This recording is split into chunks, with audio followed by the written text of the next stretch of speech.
The transition to barbarism and early control. 1. The impact of fire and fish utilization on social structures. Fire changed everything. It wasn't just a tool, it was the first power humanity ever claimed from nature itself. Think about it. Before fire, humans wandered. They followed the seasons. They scattered when the cold came. Fire broke those chains. With flame came independence, independence from climate, independence from place. For the first time, people could choose where to live, and they chose the water.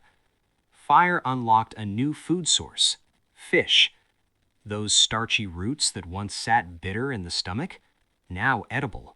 That raw flesh from the rivers, now sustenance. This shift did something unexpected. It created territory.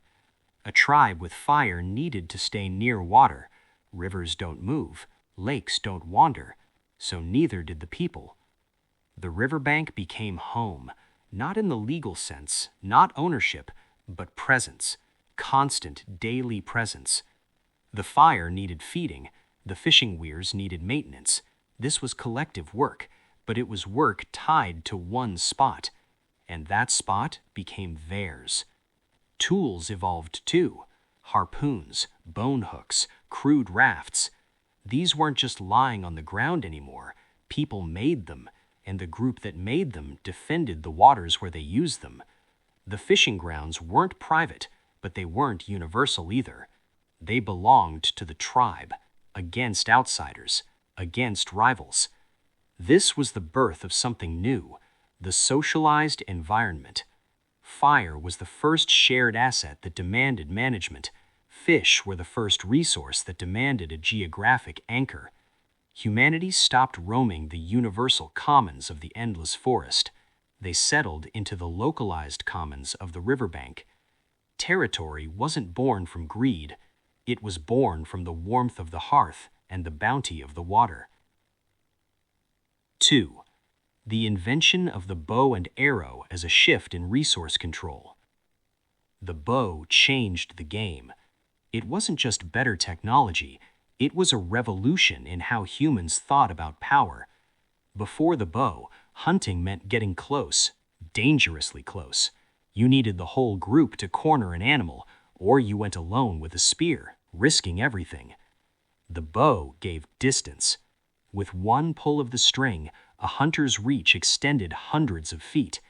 That distance was power, power that one person could hold. The bow required skill to make, finding the right wood, curing the sinew, shaping the flint. It was personal labor, but the meat it brought down, that still fed everyone. The economic impact was massive. Hunting became reliable, consistent.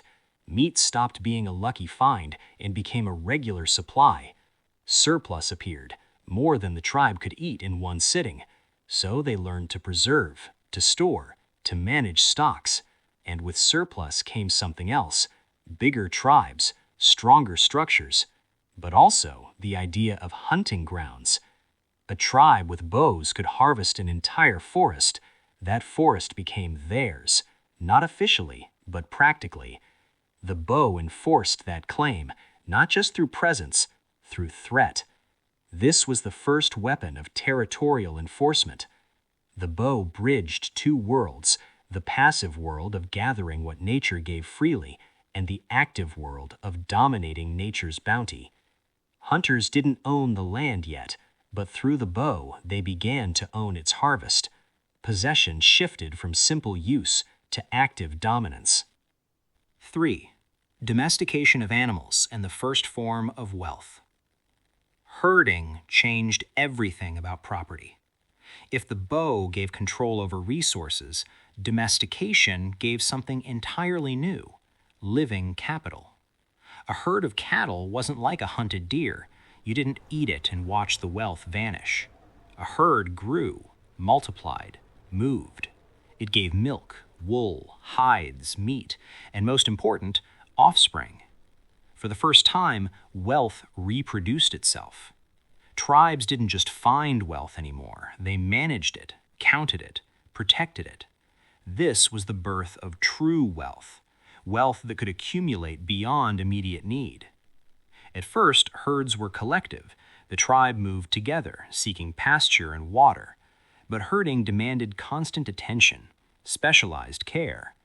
As herds grew, they became the tribe's primary power source. In ancient languages, the word for money came from the word for cattle. The herd was the first currency. Living wealth introduced something dangerous: inequality. Land was still vast, open, shared, but the number of animals a family managed, that could vary. The man's labor handling the larger animals gained more economic weight. As herds increased, they outgrew the old communal structures. Protecting these valuable assets required discipline, organization, hierarchy. The patriarchal revolution began here. The man, as provider of this mobile wealth, wanted it to stay in his direct lineage. The herd became a wedge. It split the ancient communal unity. Wealth stopped being a shared meal. It became growing power. Power that could be possessed, inherited, wielded over others. Domestication didn't just tame animals. It began taming society through the force of property. 4. The rise of pottery and settled village life. Pottery gave humanity power over time itself. It started simple, coating baskets with clay to protect them from fire, but it evolved into something revolutionary: independent earthenware. Pottery allowed storage, water, oils, cooked grains, legumes. For the first time, surplus could be protected from rot and pests, and with storage came permanence. Nomadic groups owned only what they could carry, but settled villages they could accumulate. The land around the village transformed. It wasn't just wilderness anymore. It became the territory of the hearth. The soil wasn't divided yet, but the collective village claimed its immediate environment, strongly, permanently.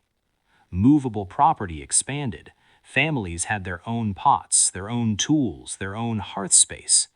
The village was communal, but within it house property emerged. Fields were still plowed together, harvests still shared, but the house and its contents, those belonged to the family inside. Settled life introduced another concept: improvement. When a group clears forest, builds a kiln, digs a well, they invest labor into the earth. That investment creates a barrier, a moral one, a social one, against outsiders. The village wasn't just a location anymore. It was a manufactured environment. Wealth expanded beyond the hunt. It became about accumulation, the fruits of sustained labor. Pottery and permanent dwellings set the stage for the transition from collective use to something more rigid, something that would define the next 1,000 years. 5.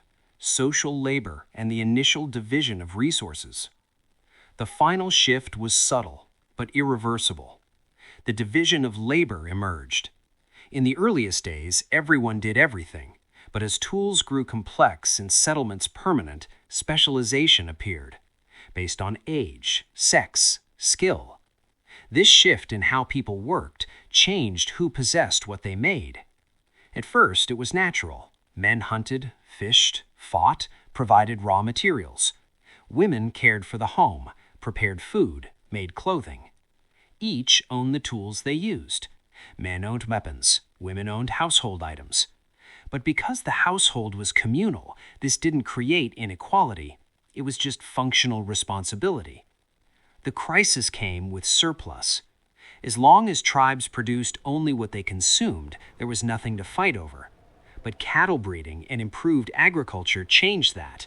The man's sphere of labor began yielding surplus: herds, extra grain, new tools. Surplus that existed outside the domestic circle. The old communal rules didn't account for this. Who owned the extra grain? Who owned the herd's offspring? To manage surplus, tribes appointed administrators, heads. Resources started being partitioned. This wasn't private property yet, but it was the end of spontaneous communism.